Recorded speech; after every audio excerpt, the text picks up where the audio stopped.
नमस्कार, गांव बुलेटिन के नए एपिसोड में आप सबका स्वागत है। गांव बुलेटिन गांव कनेक्शन की एक नई पेशकश है जिसमें हम अपने इस हफ्ते भर की जो बेहतरीन खबरें होती हैं जिनको हम और हमारे साथी जो हैं देश के अलग अलग हिस्सों से अलग अलग भाषाओं में आपके लेकर के आते हैं। जिन लोगों के पास समय कम होता है या किन्हीं कारणों वो गाँव कनेक्शन की हिंदी और अंग्रेजी जो हमारी वेबसाइट है उस पर नहीं आ पाते हैं, उनके लिए हम एक छोटा सा बुलेटिन लेकर के आते हैं और कोशिश करते हैं कि थोड़े समय में उनको ग्रामीण भारत की झलक दे दी जाए ताकि वो समझ सकें कि उनके देश में, उनके गांव में, उनके गांव के लोगों के लिए क्या हो रहा है। गांव बुलेटिन की पहली खबर जो है वो दक्षिण गुजरात से है। दक्षिण गुजरात में जहाँ पे बड़े पैमाने पर गन्ना पैदा होता है, वहाँ पे दूसरे जो डांग जैसे जो जिले हैं वहाँ से कुछ आदिवासी मजदूर बुलाए जाते हैं। ये मजदूर जो है अपना घर द्वार छोड़ के आते हैं और करीब 6 महीने तक वहीं पे रहते हैं। ये गन्ने की कटाई यानी सीजन पूरा होने तक काम करते हैं। इनके साथ दुर्भाग्य ये है कि कई कई घंटे खेत में काम करने के बाद जो इनकी मजदूरी है वो इनको 6 महीने के बाद मिलती है। इस बीच इनको अपना किसी तरीके खर्च चलाने के लिए जहाँ से आए हैं वहाँ जो पैसा है वो उसी ठेकेदार से उधार लेना पड़ता है, कर्ज लेना पड़ता है, जिसके लिए कई बार इनको 50% तक जो है ब्याज देना पड़ता है। दरअसल इनके साथ समस्या ये भी है कि इन आदिवासियों का वर्षों से शोषण होता चला आ रहा है। ज़्यादा काम वो समय से मजदूरी नहीं मिलना, यही जैसे इनका नसीब बन गया है।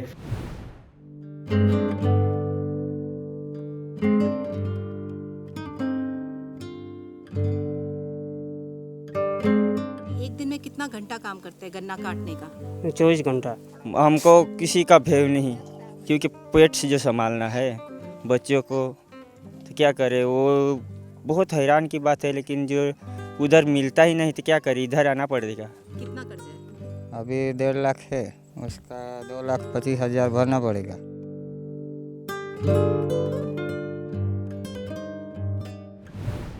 बुलेटिन की अगली खबर जो है वो आम बजट से जुड़ी हुई है।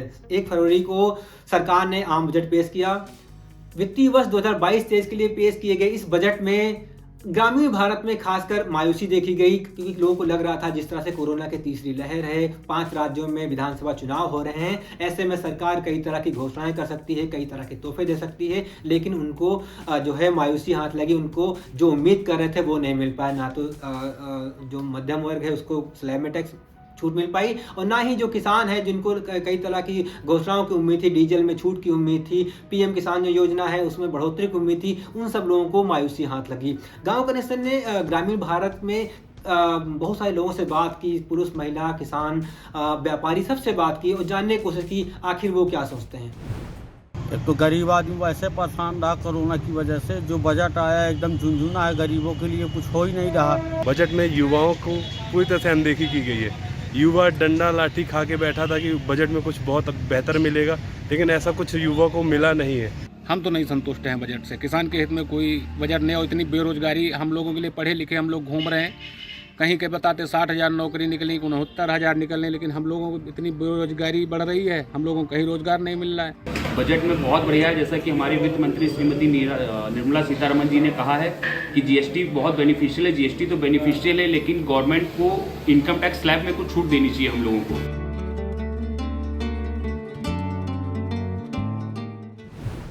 बुलेटिन की जो अगली खबर है वो फिर ग्रामीण भारत और किसानों से जुड़ी हुई है।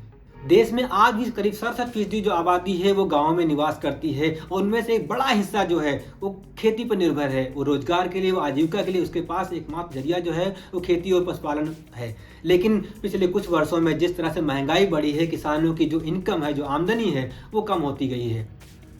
पिछले दिनों राष्ट्रीय आय के जो आंकड़े आए, जो अनुमान आए हैं, वो ये बताते हैं कि खेती में काफ़ी अच्छी ग्रोथ है। वो 3.9 के आसपास जो है वो वृद्धि है, लेकिन ये अच्छी मानी जाती है। लेकिन जो दूसरे सेक्टर जो है, चाहे वो सर्विस हो, चाहे मैन्युफैक्चरिंग है, दूसरे सेक्टर है, यानी उनकी जो ग्रोथ है वो 10% के आसपास है। इसका मतलब ये है कि किसान जितना कमा रहा है उससे कहीं अधिक जो है वो खाद, बीज, पेस्टिसाइड अपने बच्चों की शिक्षा, घर के खाने और सेहत पे खर्च कर रहा है। हमारे फार्मर की लागत कास्ट काफ़ी बढ़ गई है। मुनाफा उस हिसाब से नहीं आता, कुछ नहीं मिलता है, ऐसे ही हाथ पाँव खाली लटकाए रह जाते हैं बस। 5-6 साल में 25 रुपये बढ़े हैं मात्र। ये तो जो इस बार चुनाव को देखते हो 25 रुपये बढ़ाए हैं, ये एक तरह से ऊँट के मुंह में जी रही है। खेती तो एक ऐसा व्यवसाय हो गया, एक मरीज जैसा।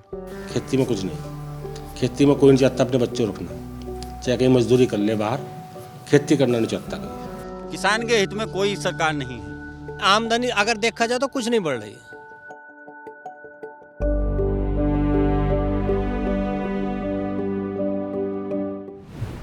बुलेटिन की जो अगली खबर है वो गन्ना किसानों से जुड़ी हुई है। दरअसल उनकी फसल में एक विशेष टाइप का रोग लग रहा है, कीट उनके फसल में लग रहा है जो गन्ने की फसल को खराब कर रहा है। इसका नाम है पिंक ब्लोरर कीट, जो कि गन्ने में छेद कर देता है। अमूमन क्या होता है कि जो गन्ने की फसल में जो दूसरे तरह कीट लगते हैं वो सर्दियों में कम लगते हैं, इस तरह कीट पतंगे जो होते हैं वो निष्क्रिय हो जाते हैं। लेकिन जो पिंक ब्लोरर है ये सक्रिय है और फसल को काफ़ी नुकसान पहुंचा रहा है। दरअसल ये जो कीट है ये धान गेहूं में लगता था, लेकिन इस बार जो है जो उत्तर भारत है, चाहे वो पंजाब हो, चाहे वो हरियाणा हो, चाहे वो पश्चिमी यूपी हो या बिहार हो, ऐसे जगहों पे इस कीट का जो है प्रकोप देखा जा रहा है। जो कृषि वैज्ञानिक है वो कह रहे हैं कि कोई भी जो किसान खेत में इस तरह किसी लक्षण देखते हैं तो तुरंत अपने यहाँ के जो गन्ना विकास अधिकारी हैं या जो केवीके हैं वहाँ पे संपर्क करिए, कि पहले अगर समय रहते आपने इसका बचाव कर लिया तो फिर आपके लिए फायदा है, वरना आपको काफ़ी नुकसान हो सकता है।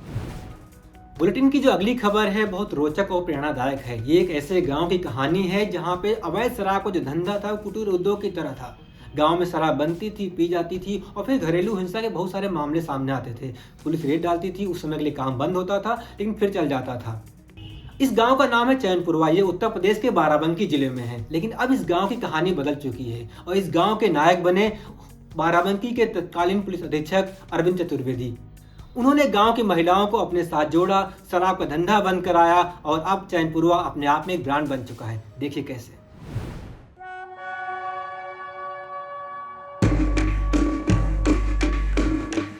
चैनपुरवा उन गांव में से था जहां पर अवैध शराब का बनना, पीना और बिकना तीनों चीज़ें हो रही थीं। तो सुबह शाम बहुत झगड़ा मार होता था। जैसे जो पति पीट के आते थे तो बच्चे को, पत्नी को बहुत डांटते थे, बहुत मारते थे। हम लोग भी स्कूल जाते थे ना, तो वहाँ पे मतलब जो बच्चे रहते थे, हम लेवल के, तो मतलब चिढ़ाते रहते थे कि तुम्हारे गांव में ऐसा होता है, वैसा होता है, ऐसे लोग आते हैं, वैसे। तो क्या करें सर, जब होता था तो सुनना पड़ता ही था, कुछ नहीं बोलते थे हम लोग। लेकिन एक टर्निंग पॉइंट आया।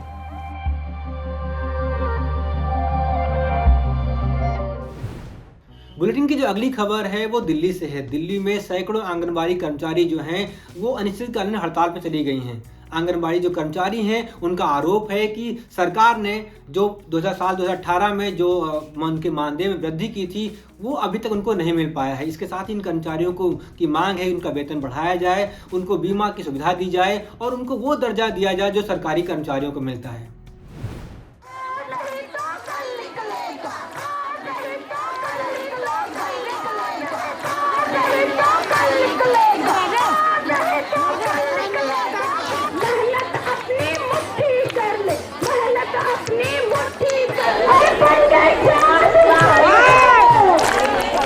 हम कर रहे हैं, हमें काम करने में कोई दिक्कत नहीं है। कोई भी मेरी मतलब इतनी बहनें हैं सब काम कर रही हैं, बहुत सालों से कर रही हैं। बट गवर्नमेंट थोड़ा सा हमारे फेवर में तो कोई डिसीजन लेना कि अगर हम इनसे काम करा रहे हैं तो इनके लिए हम क्या सोच रहे हैं और क्या कर रहे हैं। बुलेटिन की जो अगली खबर है वो राजस्थान से है।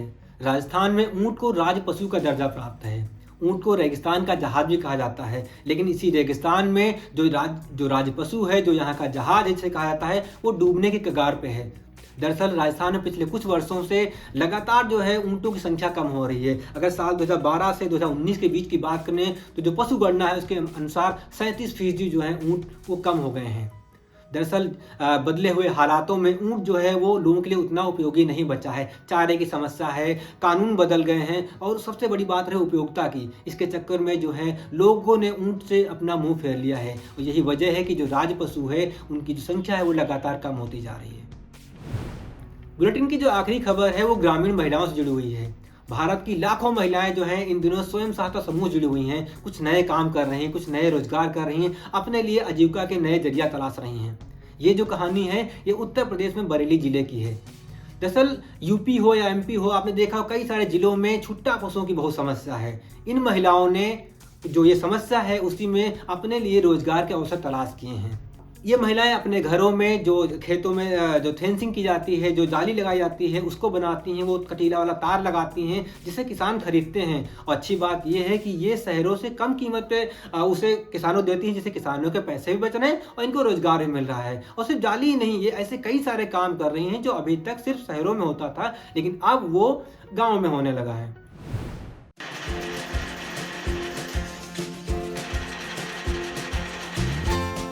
ये जाली का काम जब से स्टार्ट हुआ है तब से हम लोग सभी लोग साथ में मिलकर ये काम कर रहे हैं। इससे करीब महीने में 10,000 के आसपास बच जाते हैं। हमारा काम देश विदेश हर जगह जा रहा है। यहाँ डेयरी, मधुमक्खी पालन, खेती वगैरह सब तीनों चीज़ें होती हैं।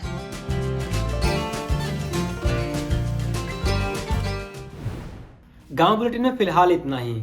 आप जुड़े रहिए गांव से अपना रिश्ता, और हमारी कोशिश रहेगी कि आपको ग्रामीण भारत के अलग अलग हिस्सों से रोचक खबरें लाते रहें। वो खबरें जो आपके काम की हैं, वो खबरें जो आपके सरोकार की हैं, वो खबरें जिनसे आपका किसी न किसी तरीके से नाता है। इस बीच आपको समय मिले तो हमारी वेबसाइट पे जाइए, जो कि हिंदी और अंग्रेजी में है। वहाँ पे बहुत सारी खबरें आती हैं जिनसे आपका सीधा सरोकार है। फिलहाल के लिए नमस्कार।